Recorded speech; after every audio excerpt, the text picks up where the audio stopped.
Hi-do, friends. It's time to build another experimental shelter. This is a friend of the channel's request. When he asked if I can build a ridgeline shelter with 2 tarps, make it so it has a thermal barrier. He wants to know how long it's going to take to set up. Also, he wants me to kind of compare them with the self-standing shelter versus the ridgeline shelter. And yeah, I kind of pushed this one at the top because I'm a little curious myself, to be honest with you. So we got our trusty blue bag with the materials in it.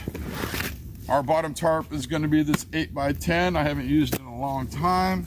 The top tarp, or secondary, is going to be this is a 9x11. It should fit on there. Now we want to keep our gap down to at least 2 inches. So we're not going to have a foot gap. So we're going to have to do some maneuvering on that. And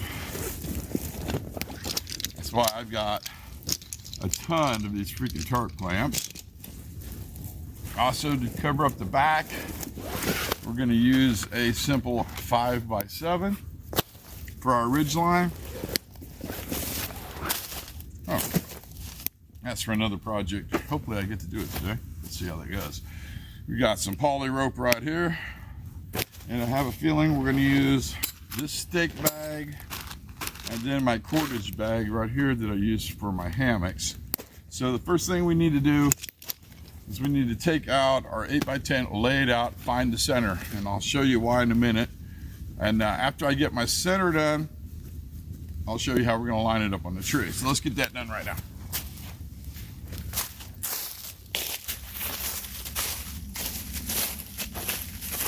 This looks like a really good spot.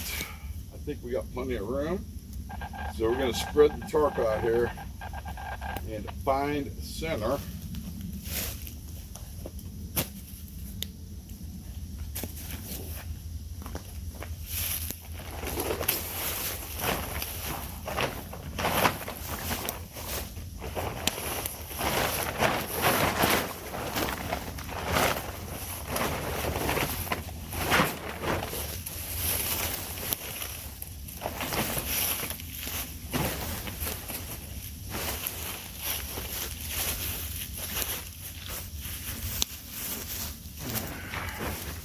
Okay, this looks to be center.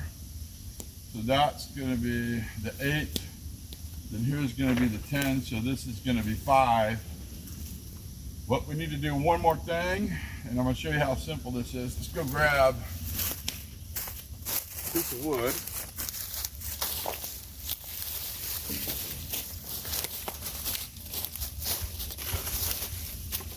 And I'm going to cut this. Wow, that's pretty close as is. At the 5-foot mark, which looks to be right about here.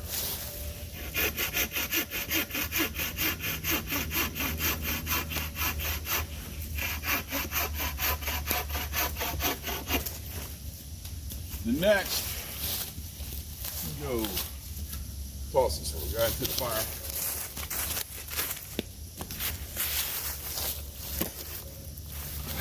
We're going to come up to this tree after we grab the pole.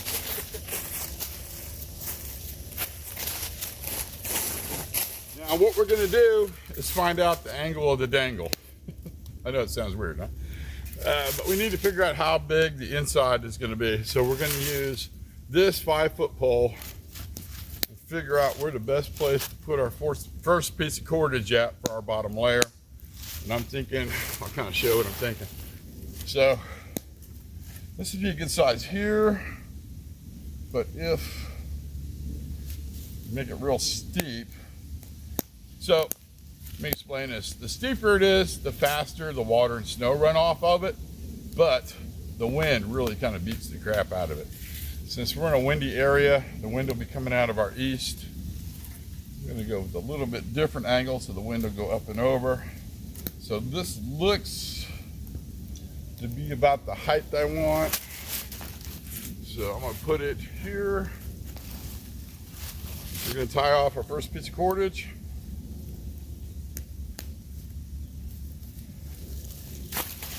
Make sure there's no poison ivy on this tree. There is not. Right here.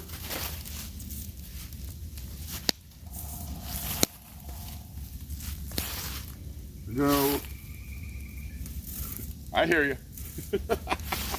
Birds.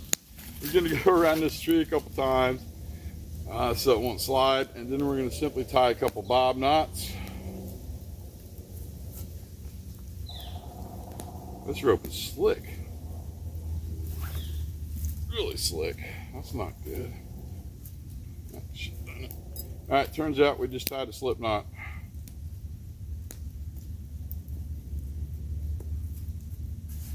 Let's see if I like that. Yep.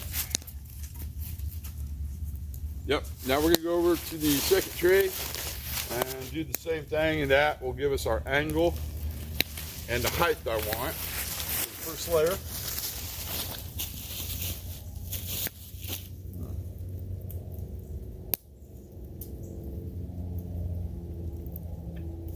There's bolt holes in this tree. Interesting. All right.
We're going to check our angle one more time. I'm happy with that. All right, I'm happy with that. So the next thing we're going to do is we're going to go in hyperlapse mode so I can just continuously set this up and not have to mess with the cameras. From where we're at right now, I think we added probably 3 minutes we're going to add to the end and to figure out how long this is going to take. So let's get the hyperlapse set up, go now.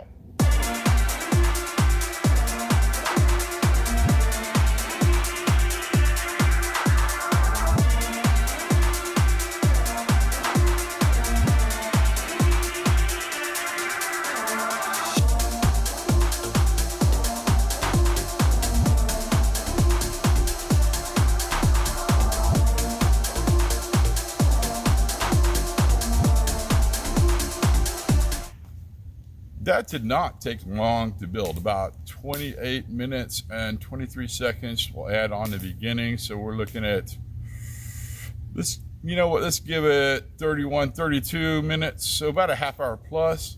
And most of the problem was figuring out how to set it up. I'm impressed, honestly. I kind of like it. I think it's a good idea. Let's take a look on the inside and see what I did. So first, we did get our air gap. I want to say it's up here almost 5 inches. It's a little big, but I think it's going to work. So we got our inner layer here, which is our base tarp, our 8x10, and then we go all the way to the back. Actually, it's kind of warm in here. Wouldn't be that hard to put a ground sheet down and cover this up. You wouldn't have a bathtub floor. The back came out really well. In fact, let's kind of pull this in a bit. Yeah, that's not bad. We got a little air gap right there, not much. Now I'm gonna tell you, you are going to get condensation in this thing.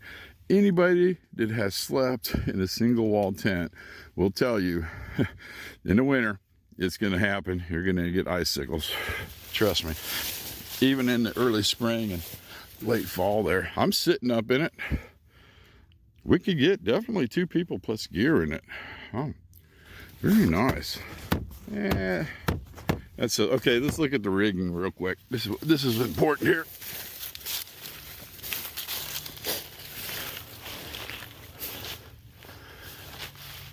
So first, you noticed I had to put the pole here. This tree was too far away from the beginning of the tarp.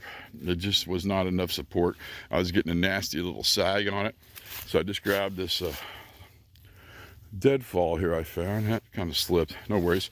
Anyway, so I went on the inside, tied off to the tarp right there, then brought it back to the tree, stretched it out, and then I tied this pole in place with 2 bob knots just to keep it taut. I did the same thing with the top. The problem with this cordage is it's very stretchy. Not good for setting up a tarp, unfortunately. Okay, we staked down 3 times on this side here.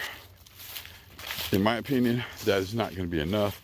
We should have staked it down at least 4, maybe 5 for the wind. On the back was real easy with these tarp clamps.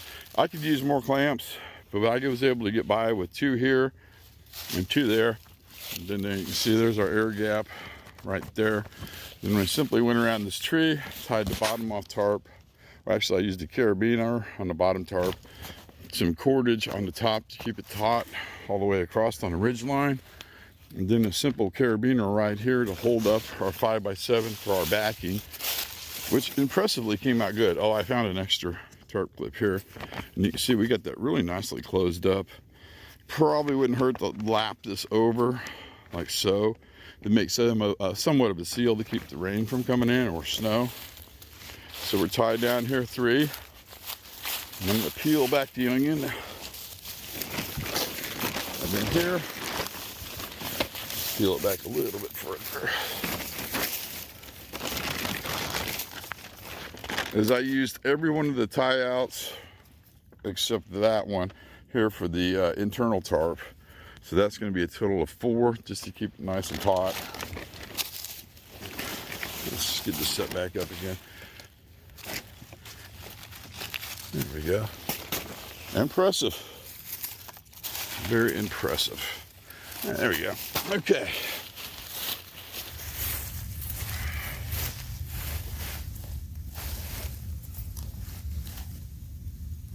So let's kind of close this out with my final thoughts. There's 2 different designs. There's 2 different pros and cons to it.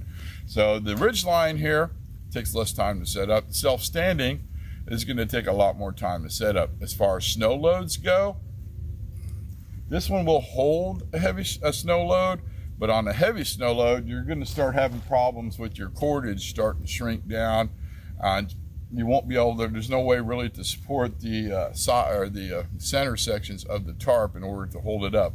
With your standalone shelter, what the heck? My fire is getting out of control over there.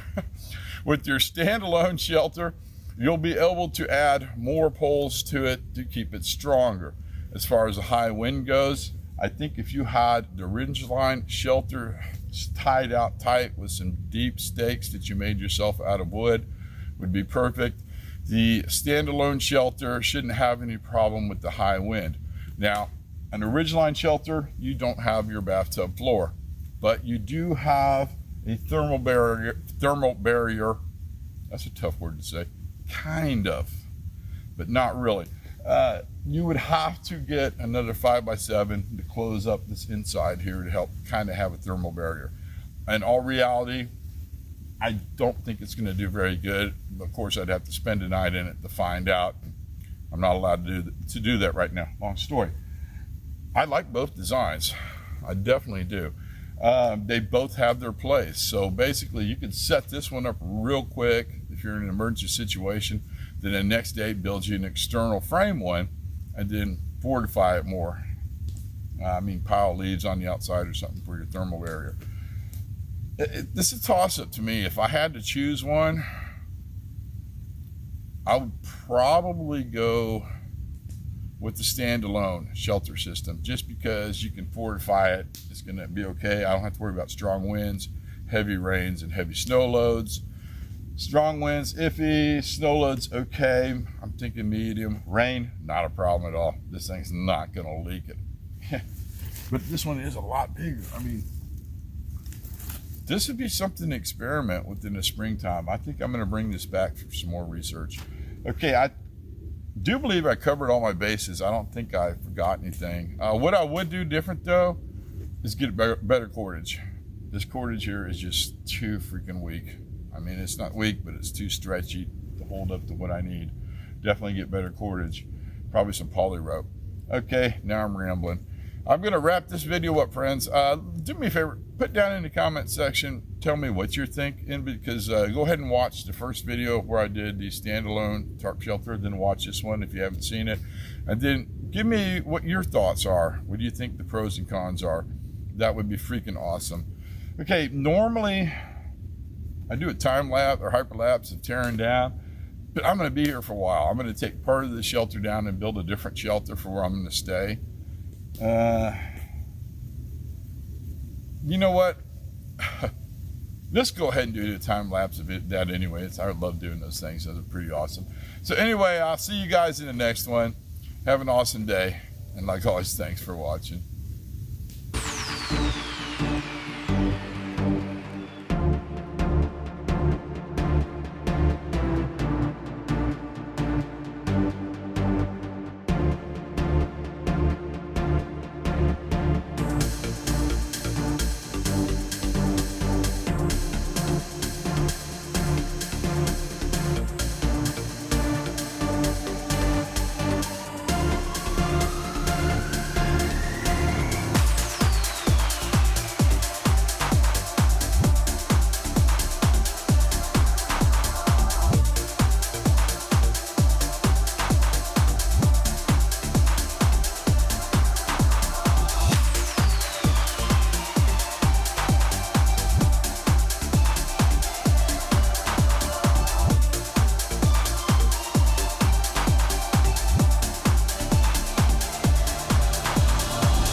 That, my friends, is one beautiful sunset. Look at them clouds.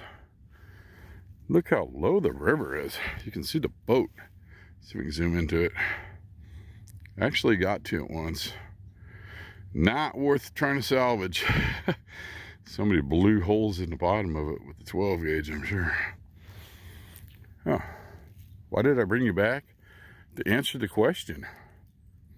Yeah, I absolutely did burn my tongue. I should have waited another 5 to 10 minutes. I screwed up. Okay, I gotta get back to camp before it gets dark. Because if not, that's gonna be a pain in the butt to find my way through the woods. One more look at the sunset.